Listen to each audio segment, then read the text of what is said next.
Muito bem, pessoal. Bom dia, boa tarde, boa noite. Estamos mais uma vez aqui fazendo aquelas nossas aulas, né? E hoje trouxemos mais uma temática muito recorrente aí na prova do Enem.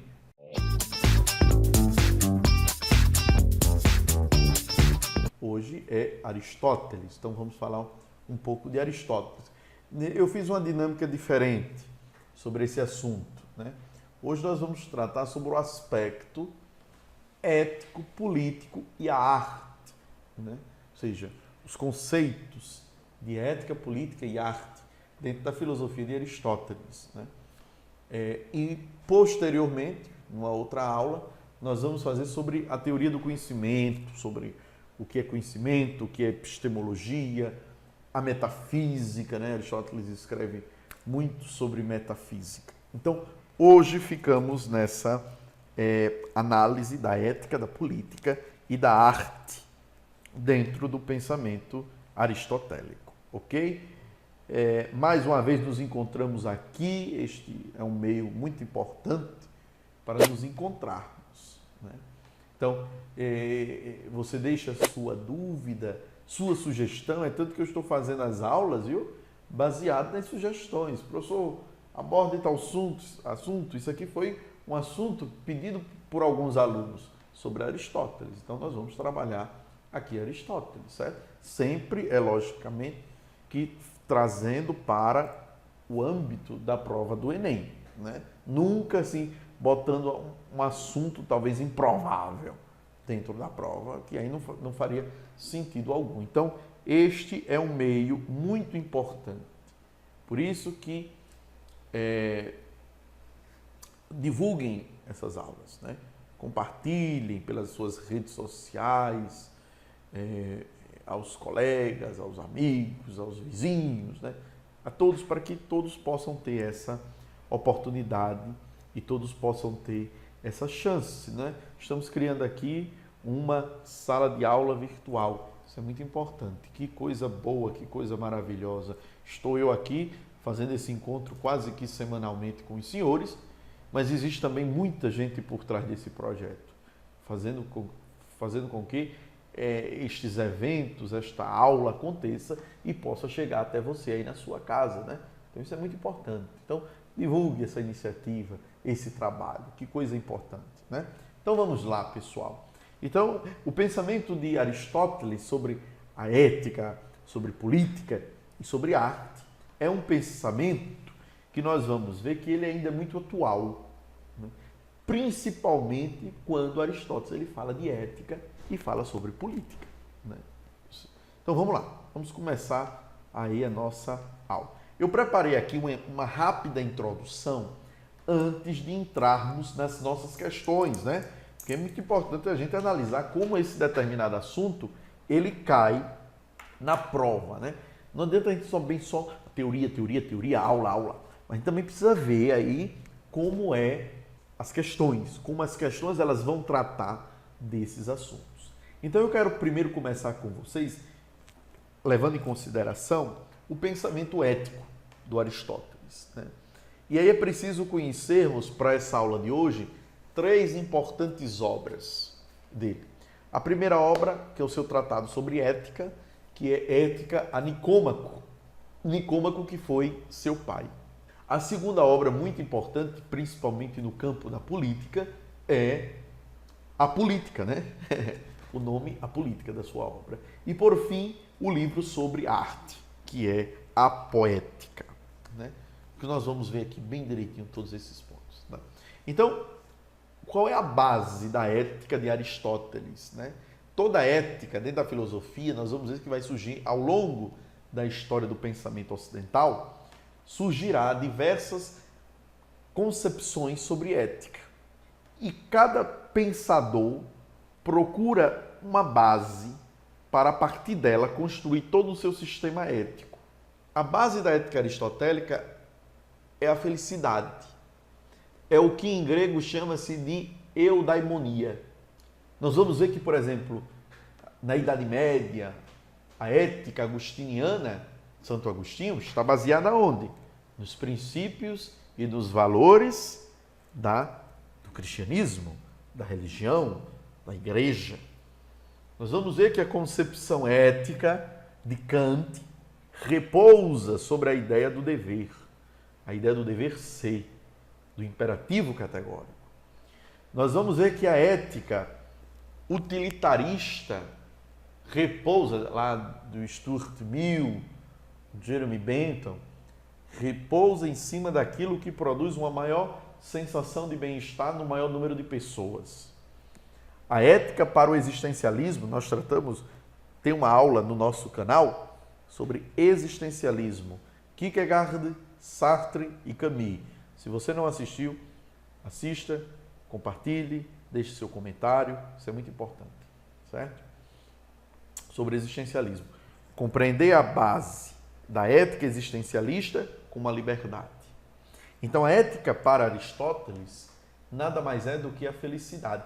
Agora, é preciso entendermos o seguinte: o conceito de felicidade, a que Aristóteles propõe como a base do ethos, não é um conceito de felicidade que criamos hoje nas sociedades ocidentais e nas sociedades capitalistas.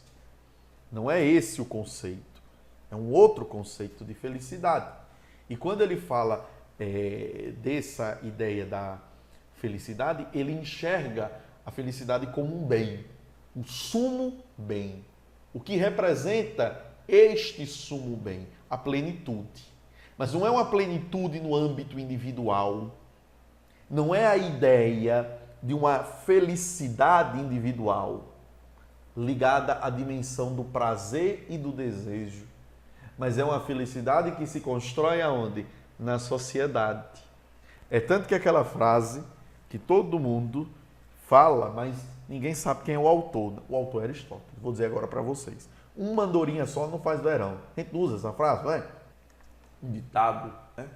Mas isso mostra o ideal aristotélico, do conceito de que a felicidade ela só pode ser alcançada a partir do momento em que todos os indivíduos, dentro de uma comunidade social, dentro de uma comunidade política, estão realizados. Eu não posso ser feliz sozinho.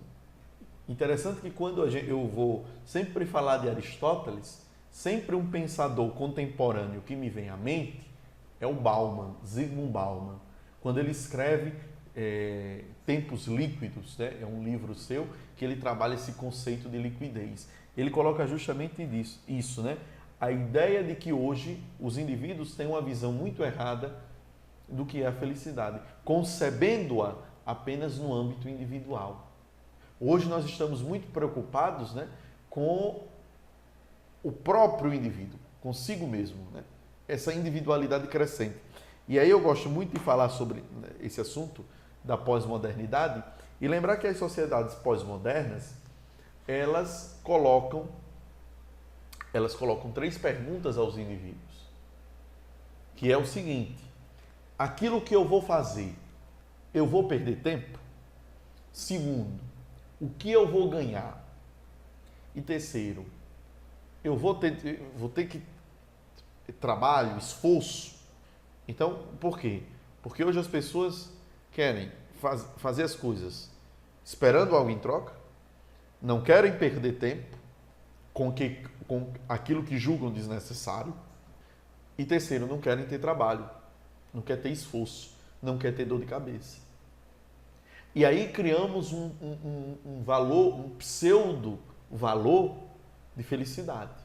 Como a felicidade é aquilo que me dá prazer, como a felicidade é aquilo que não me traz dor, como a felicidade que sacia os meus desejos. E isso vai me fechando cada vez mais no meu individualismo. E é o que Bauman vai, mais à frente da sua obra, escrever um livro chamado A Cegueira Moral, que vai mostrar justamente a consequência desse individualismo, certo?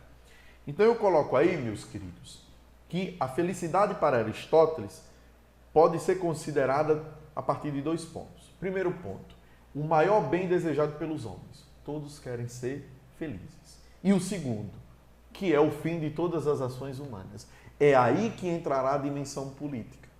Porque a política é a ação para Aristóteles. É pela política que eu atinjo este fim. Por isso que a ética aristotélica é chamada de a ética teleológica.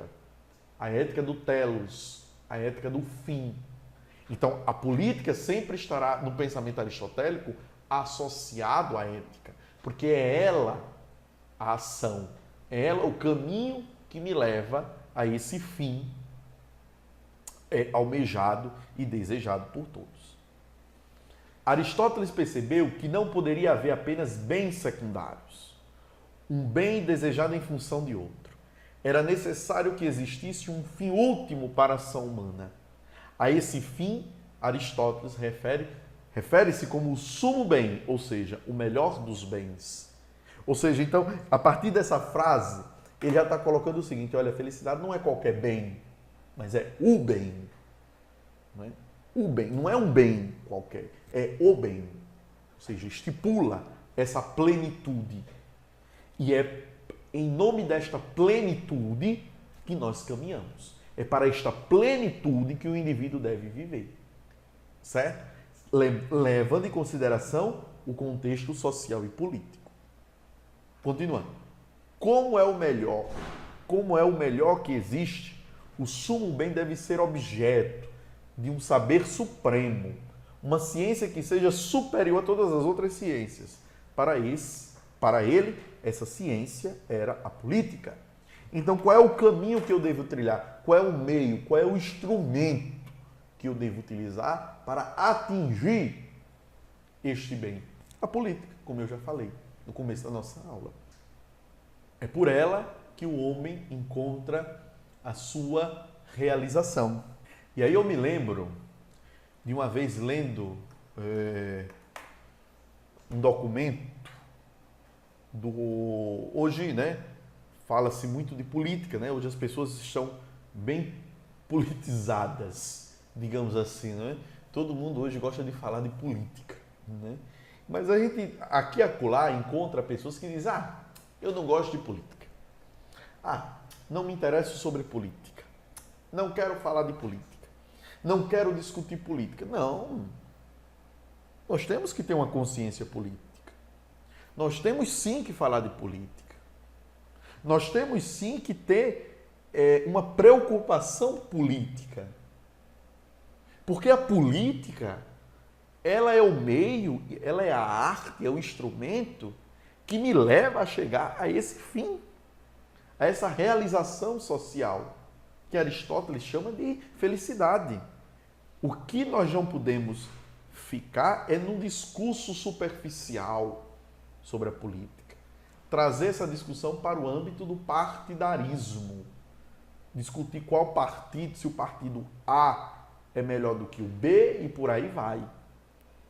Mas nós temos que nos enganjar na política. A transformação de uma sociedade, ela só é possível pela política. Isso é um ideal grego. Certo? E aí eu me lembro muito bem de uma vez, eu estava lendo um documento do Papa Paulo VI. Né?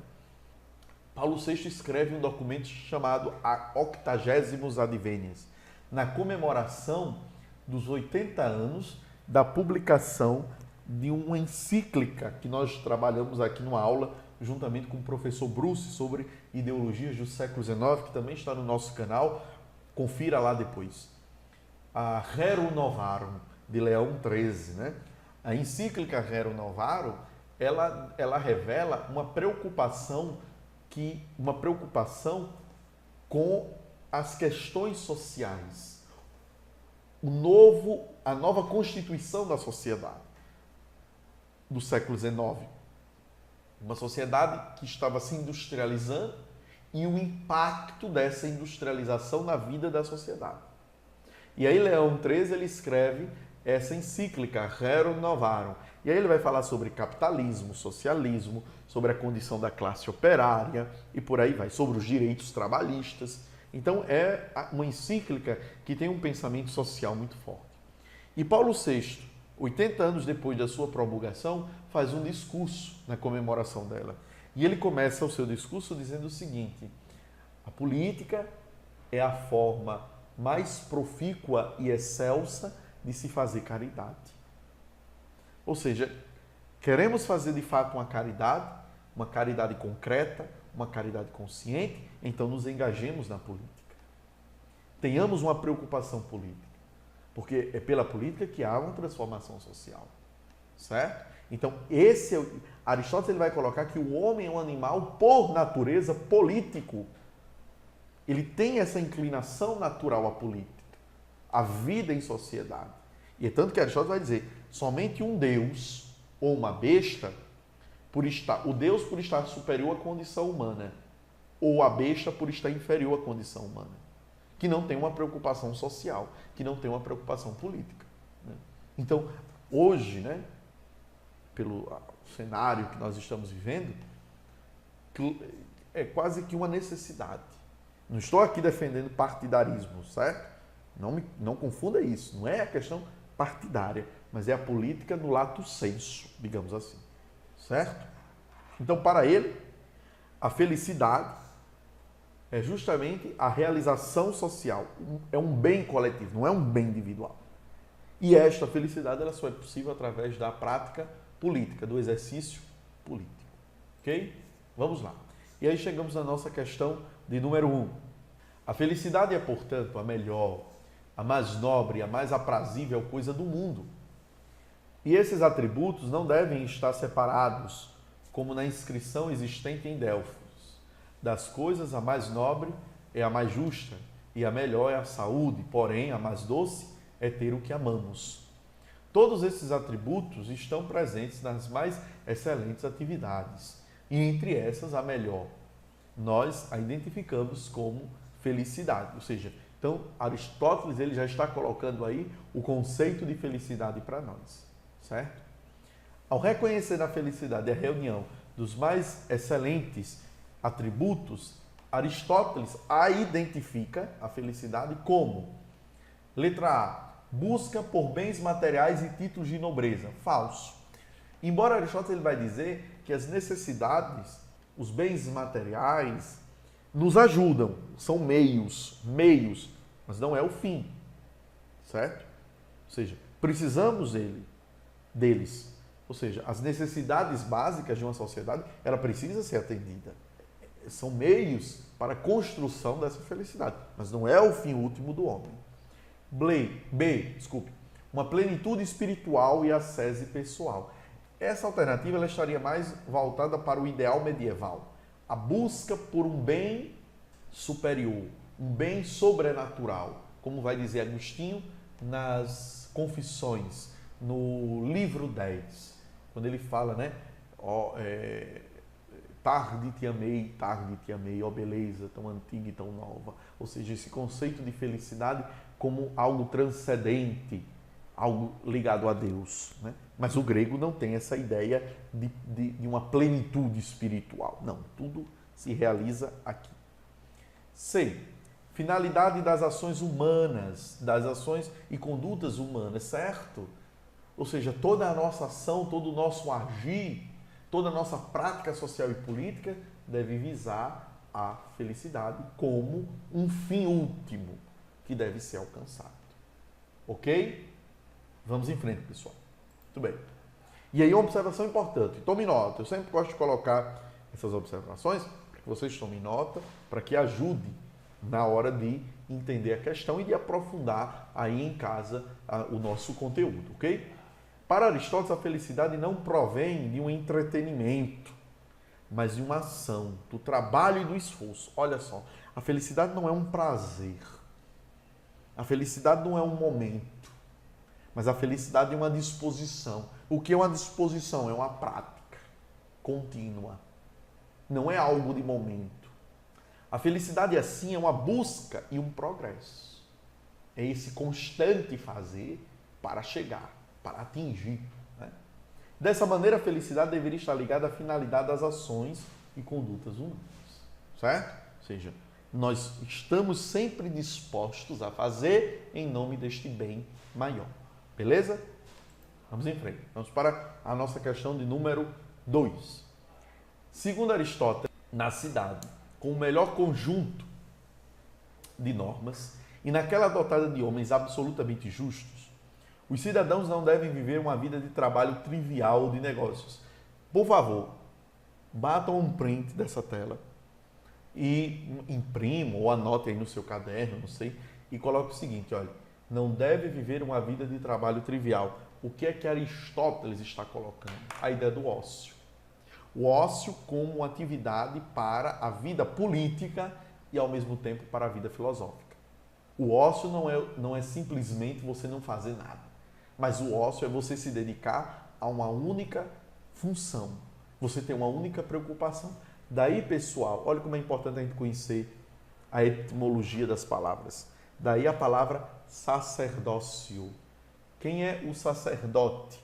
É aquele que pratica um sacerdócio, ou seja, tem ócio, essa expressão final. Aquele que se ocupa exclusivamente de uma única coisa, né? Algumas pessoas costumam dizer que o serviço do professor é como um sacerdócio, né? Ou seja, porque o professor está voltado sempre para aquela única atividade que é a educação e o ensino, né? Muito bem, vamos continuar. Esses tipos de vida são desprezíveis e incompatíveis com as qualidades morais, ou seja, o indivíduo ele não deve se preocupar com os trabalhos ordinários, digamos assim. Daí porque Aristóteles ele vai futuramente, mais à frente da sua obra, justificar a escravidão. É preciso que haja escravo para que eu possa me dedicar à política e ao cultivo das práticas morais através da filosofia. Tampouco devem ser agricultores os aspirantes à cidadania, porque os agricultores estão ligados, né, a essa dimensão do trabalho. Pois o lazer é indispensável ao desenvolvimento das qualidades morais e à prática das atividades políticas. Eu não gosto muito de utilizar essa palavra lazer, não. Isso é uma questão de tradução, né? Eu prefiro utilizar a própria palavra ócio, porque o lazer dá a ideia de diversão, e não é isso que Aristóteles está querendo, ok? Vamos lá, letra A. Possui uma dimensão histórica que deve ser criticada, pois é condenável que os políticos de qualquer época fiquem entregues à ociosidade, enquanto o resto dos cidadãos tem de trabalhar. Não, porque Aristóteles entende aqui a ociosidade não é como você não fazer nada, mas é você se dedicar a uma função exclusiva, que era a própria política. Letra B. Era entendida como uma dignidade própria dos grupos sociais superiores, correto? Fruto de uma concepção política profundamente hierarquizada da sociedade. Lógico, por isso que ele vai justificar a escravidão das camadas inferiores. E aqui a escravidão para Aristóteles não é uma questão como foi a escravidão que nós estudamos nos livros de história, né? Por uma questão racial, mas a escravidão que está ligada à natureza. Se o homem se torna escravo é porque sua natureza é inferior. Logo, a filosofia política não deve ser exercida por essas pessoas, mas devem ser exercidas por uma pessoa que esteja acima dessa condição. É aí que também o pensamento de Aristóteles ele entra muito em consonância com o de Platão. A ideia da epistocracia, da sofocracia, quem é que deve governar? Quem é que deve estar no comando, né? Muito bem, ok? Vamos em frente. E aí uma observação importantíssima. Para Aristóteles, a cidadania estava intimamente vinculada com a possibilidade de participar da política, claro, né? Ou seja, e aí nós vamos ver que nem todos têm os critérios de cidadania e, por não ter esses critérios, não estão aptos à vida política. De antemão, estavam excluídos de sua concepção de cidadania os escravos, as mulheres e os estrangeiros. Contudo, Aristóteles efetivamente considerava um cidadão pleno aquele que não precisava se ocupar do campo das necessidades, ou seja, do trabalho braçal, do trabalho físico, porque esse deveria apenas se ocupar da política e da filosofia, praticar o ócio, né? A partir dessa concepção, os artesãos, comerciantes e trabalhadores braçais também estariam excluídos da cidadania. Por quê? Porque eles estavam preocupados em produzir. Então, para Aristóteles, era importante que houvesse uma classe responsável pela produção e outra responsável pelo conhecimento e pelo governo da cidade. E aqui entra a concepção de trabalho para os gregos. O trabalho ele assume, pessoal, três perspectivas. A perspectiva do labor, que era próprio dos escravos, que está associado à ideia do trabalho físico, do trabalho braçal, do trabalho que desgasta. O trabalho, a praxis, que está ligada àquele trabalho das elites, a camada superior, porque é justamente pela praxis que o homem se dedica à política, exerce a política e o conhecimento, a filosofia, né? Então, essa é a concepção positiva de trabalho, digamos assim. E a poiesis, que era o trabalho dos artesãos, ok? Então, Aristóteles enxerga no labor e na poiesis duas formas inferiores de trabalho. E a forma superior seria a praxis, que seria aquele trabalho voltado para a vida política, certo? E aí é preciso entendermos um pouco a questão da escravidão para Aristóteles. Qual é a natureza da escravidão? É uma questão de raça? Não. Aristóteles vai dizer na política, o escravo é escravo por natureza. Então, porque a sua natureza, ela é limitada. E por ela ser limitada, a sua condição é esta, certo? Uma das distinções elaboradas por ele foi sobre a própria natureza de escravo e a escravidão, no qual ele se refere a todos os que não pertencem a si próprios. Olha só, aqueles que não pertencem a si próprios, que não têm finalidades próprias, servindo-se aos propósitos alheios.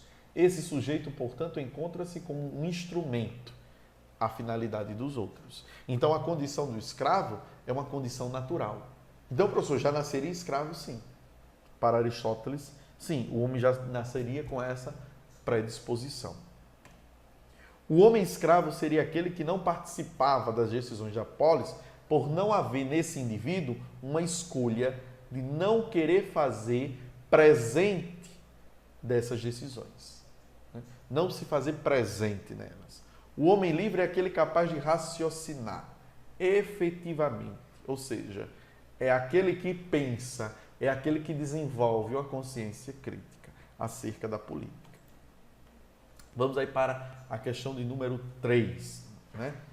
E essa questão de número 3, pessoal, ela é bem interessante porque ela vai tratar sobre o conceito de arte, né?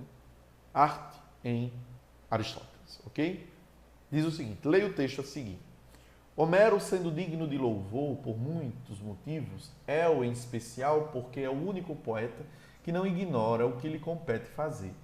De fato, o poeta em si deve dizer o menos possível, pois não é através disso que faz a imitação. Os outros intervêm, eles mesmos, durante todo o poema, e imitam pouco e raramente. Ele, pelo contrário, depois de fazer um breve preâmbulo, põe imediatamente em cena um homem, uma mulher ou qualquer outra personagem, e nenhum sem caráter, mas cada uma dotada de caráter próprio. Com base no texto e nos conhecimentos sobre a mimesis em Aristóteles, assinale a alternativa correta, certo? Vamos lá. Letra A. As personagens devem aparecer agindo menos e o poeta falando mais, como faz Homero. Falso. Pelo contrário, a questão está colocando justamente o conceito de que o poeta é aquele que se utiliza das personagens, né? Fala pelos personagens, né? Letra B. Ao intervir muito no poema, sem colocar personagens, o poeta imita com qualidade superior. Falso. Porque para a questão da arte, e nós vamos ver que para Aristóteles, o poeta ele tem uma função, que é recriar, ou melhor, que é criar personagens para que aquele que leia as peças ou assista às tragédias possa se identificar. É como hoje, quando nós assistimos um filme, lemos um livro, né, que existe essa identificação. Nossa, eu estou me identificando. Parece que é assim mesmo na vida real, né? Letra C. Ao dizer o menos possível, Homero coloca as personagens, em ação, e assim ele é mais imitador, certo? Ou seja, então é a ideia de colocar o personagem como o centro, e não como ele, como Homero, o criador, certo? Por quê? Muito bem. O conceito de estética em Aristóteles é um conceito que rompe com a estética de Platão. Por quê, pessoal? Quando o texto ele fala de imitação, ele está falando de mimesis. E o que é mimesis? É imitação, certo? Então, se você ouvir a palavra arte mimética, você está se referindo a uma arte imitativa. Só que Platão enxerga nisso um problema. Enxerga na mímesis um desvirtuamento da verdade. A mímese retira o foco do indivíduo, joga o indivíduo para a ficção, tira o indivíduo da finalidade que deve ser a verdade. Aristóteles diz não, pelo contrário. Né? Essa arte imitativa, mimética, né, estava muito ligada a essa busca pela verdade, né, a sua autonomia. Então a arte para ele é uma possibilidade de obter possíveis interpretações sobre a realidade. É a forma de compreender esta realidade que nos cerca, certo? E com isso ele inaugura a chamada ideia de verossimilhança, ou seja, a arte que se aproxima, né? Como diz aquele ditado, é a arte que imita a vida ou a vida que imita a arte? Esse ditado, né, pessoal, revela justamente esse conceito de verossimilhança, ok? Então, a mímese só ocorre quando a ação humana é representada de forma melhor, seja pela tragédia ou pela epopeia, ou pior, que é a comédia, né? Como a realidade, ou seja, a tragédia, a epopeia e a comédia são formas de entender e de repassar essa realidade. Um outro ponto muito importante ainda dentro do conceito de estética em Aristóteles é que a arte imitativa, a arte mimética é positiva, mas a arte ela deve ser dotada de um outro sentido, um sentido psicológico. E que sentido é esse? Aristóteles chamará de cartase. O que é a cartase? É o efeito que a arte tem sobre o indivíduo, né? Ou seja, o efeito de controlar os sentimentos de compaixão e simpatia perante o herói trágico, humano, nem totalmente inocente, nem totalmente culpado, pela compreensão lógica do enredo da peça. Então a cartase é aquilo que a arte expressa no teatro ou na literatura causaria sobre mim, né? Eu vou dar só um exemplo e aí vocês vão entender bem o que é essa cartaz. Eu me lembro bem quando, alguns anos atrás, já faz muito tempo isso, muito tempo, me lembro, acho que faz muito mais de 12 anos atrás, que eu fui visitar a cidade de Ouro Preto, né? Conhecendo Ouro Preto, andando por aquelas ruas históricas, aquela coisa muito bonita, né? E era pela manhã, assim, por volta de entre 11 e meio-dia, o sol muito forte, muito quente, sol de outubro. Entrei numa daquelas igrejas barrocas de Ouro Preto e me sentei para beber uma água, comprei uma água, me sentei lá bebendo a água e apreciando toda aquela arquitetura barroca, a pintura barroca, as esculturas barrocas, né? Muito, aquelas igrejas seculares. E de repente entra uma senhora muito humilde, né? Uma velhinha, muito inocente, muito humilde, e se posiciona ali perto de mim. Daqui a pouco aquela senhora começa a chorar. Eu disse, será que aquela senhora, eu cá comigo, será que ela está passando bem? Vou até ela. Minha senhora, tudo bem? Tudo bem, meu filho? A senhora está passando bem? Está precisando de alguma coisa? Não, meu filho, não, estou muito bem, muito obrigado pela sua atenção. Não, porque eu estava ali sentado e vi que a senhora estava muito emocionada. Mas não, porque veja, quando eu olho para tudo isso aqui, quando você olha para tudo isso aqui, aí ficou assim olhando para o teto, para as esculturas, né? Não parece que você está no céu, que você está em outro mundo, em uma outra realidade? Obviamente que para mim não, né? Confesso que eu não tive essa sensação. Mas aquela senhora aí na sua simplicidade, diante de todo aquele complexo artístico e cultural, tudo aquilo gerou um efeito nela, um efeito psicológico, que lhe remeteu à ideia do sagrado, à ideia do divino, à ideia do sobrenatural. Então, basicamente, a cartaz é isso, tem esta função, né, de elevar o indivíduo, e gerar no indivíduo esse efeito psicológico. Ok, pessoal? Muito obrigado por hoje. Espero ter contribuído aí para mais um tema dessas nossas aulas de revisão. Como eu disse, deixe o seu comentário, compartilhe. É muito importante esse feedback que nós recebemos de você. E eu tenho atendido várias pessoas, viu? Várias pessoas deixam comentários fazendo dúvidas e eu tiro as dúvidas dessas pessoas. Sempre na medida do possível eu vou respondendo, né? Sempre gosto de responder. Nunca deixar a pessoa com a dúvida. Então, deixa o seu comentário que na medida do possível eu vou respondendo, seja de alguma dúvida ou alguma sugestão, nós vamos estar fazendo esse diálogo e criando esse espaço de sala de aula, obviamente, virtual, né? Então, a todos, muito, muito obrigado, né? Estamos nos aproximando aí do Enem, né? Se Deus quiser, está chegando o dia, mas vamos em frente, né? Vamos arrochar o nó e vamos em frente, ok? Muito obrigado a todos, até mais, bons estudos.